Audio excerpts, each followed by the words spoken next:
right, will lawmakers rescue the rescue plan?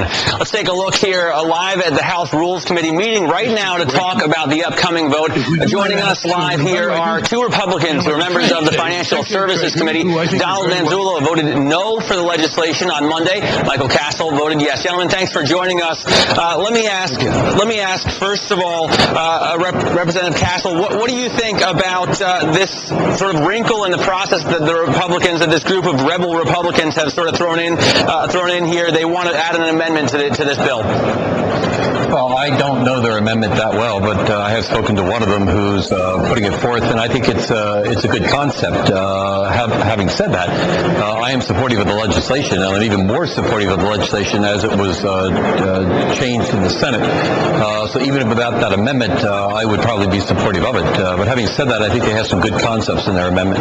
Yeah, Congressman Manzullo, would this amendment swing your no vote to a yes? I mean, they effectively want to get rid of a lot of the seemingly silly pork in the bill. Also, give a first installment of only $250 billion and then get say on any further payments that are made. I don't know if that would swing my vote. The problem is that the bill was fatally flawed in the first place by giving to the Secretary of Treasury absolute discretion to use $700 billion worth of taxpayers' funds on the backs of taxpayers to bail out banks, including the Bank of China with its U.S. investments on not only mortgage debt, but auto debt and credit card debt. So the problem is a fatally flawed bill that failed in the House, went to the Senate. The Senate tried to add sweeteners to it, which is really disgusting. To get a bad bill through, they add things as to which there's almost unanimity of agreement among members of Congress, good tax concessions, and then they say, no, you got to vote for this. What they haven't told you is that there's a $45 billion tax increase in this new bill that's coming back from the Senate. No one's talking about that, including $18 billion on oil and production,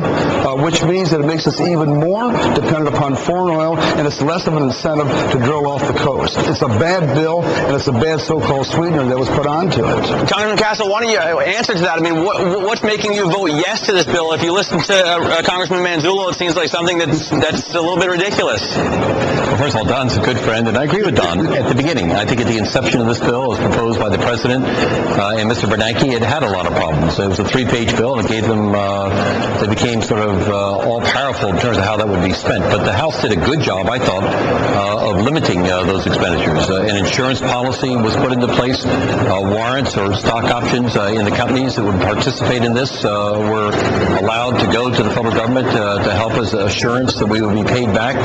Many other provisions were put in, such as no golden parachutes, limitations on executive compensation at the Wall Street level, and a variety of other things, which I think made it a good bill. Then went over to the Senate, and I believe that the Senate maneuvers basically were positive. I believe in fixing the AMT problem. I believe in dealing with the mental health parity issue. I believe that they were correct in some of their other tax provisions which were added to this, which we were having trouble getting done in the House, as Don indicated. And I feel that that's actually a positive step forward. So my judgment is this is a better bill now. Is it essential to saving this country from what would essentially spiral into a depression?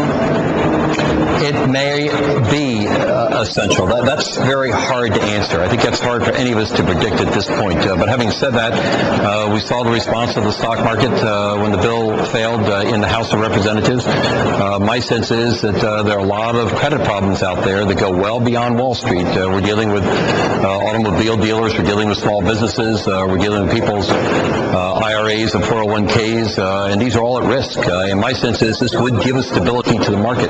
One other thing, I believe of that $700 billion that we are dealing with, much of that money is going to be won back in terms of acquiring the mortgage-backed assets and then selling them at a later time. So I don't think ultimately there's going to be that big a loss to the federal government. I agree with Mike that we have a very serious problem that Congress needs to act, and act very quickly. But there are many alternatives out there that we've never been allowed to broach. For example, the alternative that was was used in the 1981 bailout of the S&Ls. It's a template, it's tested, it's tried, it minimizes the risk of the taxpayer.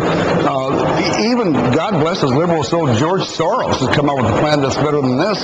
He says lend the money directly to the financial institutions, take back stock as security, monitor their performance, and we can pull out of this thing. But we have a very bad base bill that needs to be radically changed. But I agree with Mike. I'm not one of those congressmen who says do nothing. We have to act. It has to be reasonably quick. Do we have, Congressman Manzullo, do we have time to do this? I mean, aren't you concerned that the longer we wait, the more problems we're going to face? The problem is this: 10 days ago, the Secretary of Treasury said, take it or leave it. We're going to shove this down your throat. Give me $700 billion to use at my discretion. If you look at the bill, the discretion is still there, and the oversight boards, by the time they're able to check what he's doing, he could go through $700 billion in 30 days. We've had the time all along.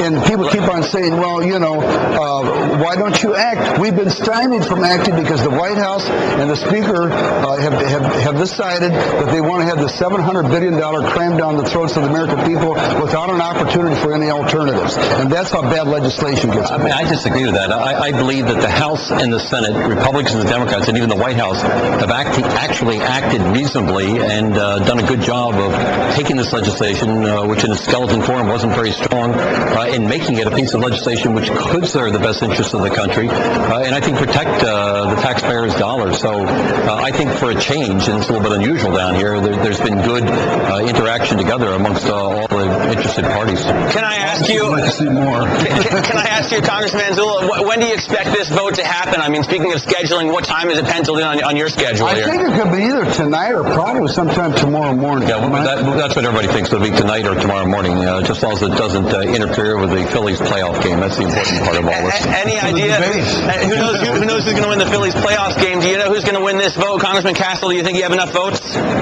Yeah, I think the votes are going to be there. I've spoken to several members who are changing votes. I'm not saying it's going to be overwhelming, but I think there'll be sufficient votes to put it over the top. I think a key component here are the blue dog Democrats, the more conservative Democrats who don't like some of the tax provisions which are not paid for. And that could be a factor on the downside. But other than that, I think the votes will be there. All right, gentlemen. If I could, either a yes vote or no vote is a very tough vote of conscience. I mean, we both struggle with this thing. Members are not criticizing each other because of our votes, but we've really struggled with this in our own spirits, and each of us is casting our own vote based upon what we feel deep inside is the best for our constituents and for the country. Well, thank you very much for your hard work, both of you. Thank you to Congressman Manzullo and Castle, and thank you so much for joining us on Bloomberg Television. Now,